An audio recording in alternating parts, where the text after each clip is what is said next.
बांदा में भारतीय जनता पार्टी द्वारा डॉक्टर भीमराव अंबेडकर सम्मान सभा का आयोजन किया गया। कार्यक्रम में मुख्य अतिथि के रूप में केंद्रीय मंत्री साध्वी निरंजन ज्योति एवं भानु प्रताप वर्मा शामिल रहे। कार्यक्रम में पहुंची पूर्व केंद्रीय मंत्री साध्वी निरंजन ज्योति ने पहलगाम हमले पर तीखी प्रतिक्रिया की। साध्वी निरंजन ज्योति ने कांग्रेस और सपा पर भी हमला बोला है। पूर्व केंद्रीय मंत्री ने पश्चिम बंगाल में हो रहे दंगों के लिए वहां की मुख्यमंत्री ममता बनर्जी को भी आड़े हाथों लिया है।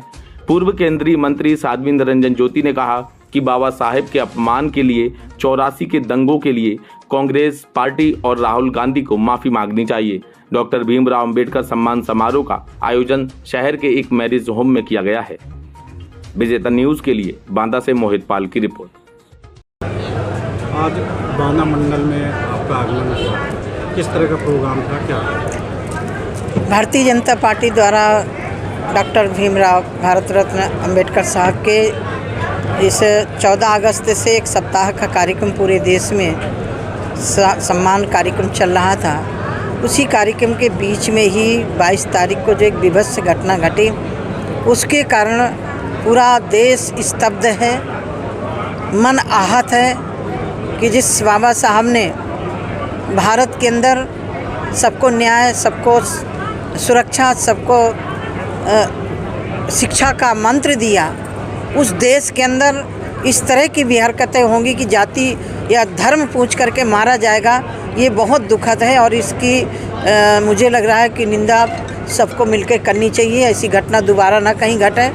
बहुत विभत्स घटना है। मैं उस घटना से इतना आहत हूँ क्योंकि जो शुभम द्विवेदी है वो मेरे फतेहपुर का दामाद है। अभी 12 फरवरी को उसकी शादी हुई थी। आज मैं उससे मिल करके आई हूँ। इस देश के अंदर जिस तरह से राजनीतिक लोग एक वर्ग को बढ़ावा देने के लिए, मैं इतने कह सकती हूँ कि बाबा साहब ने कभी वर्ग और जातिवाद की बात नहीं की। बाबा साहब ने कहा जो दबा कुचला है, अंतिम पंक्ति पर बैठा हुआ है, उसका उत्थान होना चाहिए। बाबा साहब का अपमान पग पग पर कांग्रेस ने किया, चाहे उनके जन्मस्थान को लेकर के हो, चाहे उन्होंने अंतिम प्राण त्यागे हों। यहाँ तक कि जब चार्टर्ड विमान से उनका शरीर ले जाया गया था, उस समय कांग्रेस ने तत्काल उनकी दुखित महिला से, पत्नी से उसका पैसा भी लेने के लिए भेज दिया था। आज जो संविधान की कॉपी लेकर के घूम रहे हैं, मैं उनसे पूछना चाहती हूँ कि उस दिन संविधान कहाँ गया था जब तुम्हारी दादी ने रौंदा था अपने स्वार्थ के लिए, अपनी सत्ता बचाने के लिए, जब उनके निर्वाचन को अवैध घोषित कर दिया गया था। उस समय इमरजेंसी लगा करके क्या कभी राहुल गांधी माफ़ी मांगेंगे? क्या कभी 84 के दंगों की माफ़ी मांगेंगे? क्या अखिलेश यादव कभी राम जन्मभूमि के ऊपर जिस तरह से निहत्थे कारसेवकों को छातियों से गोलियों से भूना गया था, क्या उससे माफ़ी मांगेंगे कभी? उत्तराखंड के लोग मांग करने गए थे 97 में, क्या उसकी कभी माफ़ी मांगेंगे अखिलेश यादव? जिस संविधान की कॉपी लेकर, संविधान की अपमान जितना कांग्रेस ने या अन्य विपक्षी लोग कर रहे हैं, संविधान का अपमान नहीं है। जो पश्चिम बंगाल में जिस तरह से हो रहा है, जिस तरह से वहाँ बहन बेटियों के साथ गलत काम हो रहा है, ये क्या संविधान के दायरे में हो रहा है? उनके लोगों ने भी संविधान की कॉपी लेकर शपथ ली। मैं इतना मानती हूँ कि कोई भी जनप्रतिनिधि हो जो संविधान की शपथ लेता है, चाहे मुख्यमंत्री हो चाहे कोई भी हो, उसको संविधान के दायरे में रह करके सबके साथ न्याय करना चाहिए। लेकिन ममता बनर्जी के प्रदेश में जिस तरह से वहाँ हिंदुओं के साथ हो रहा है, अच्छा नहीं हो रहा है। बाबा साहब ने एक दर्शन दिया, जिस दर्शन को हम कह सकते हैं शरीर होता है, शरीर की आत्मा होती है। ऐसे ही बाबा साहब का ये हमारा संविधान भारत की आत्मा है और भारत की आत्मा को कोई कभी ख़त्म नहीं कर सकता है। गलत अफवाह फैला करके 24 में गुमराह करके चुनाव जीते हैं। इनको लग रहा है कि हमने जीत लिया।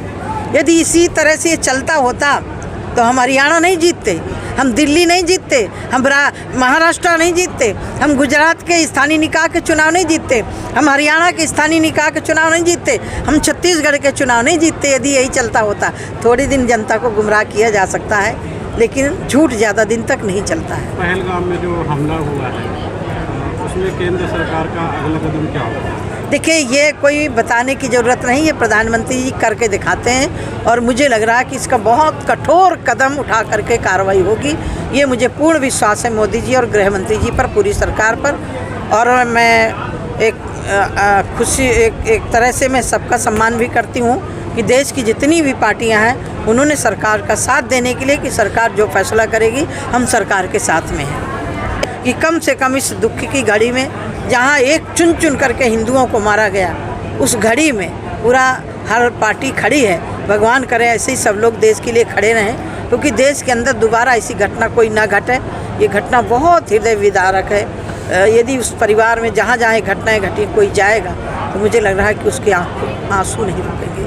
बहुत हृदय को विदीर्ण करने वाली घटना घटी है। जी बांदा आगमन हुआ है और ये क्या प्रोग्राम था, क्या कहेंगे? ये कार्यक्रम तो हमारा 14 तारीख से कंटिन्यूस चल रहा था।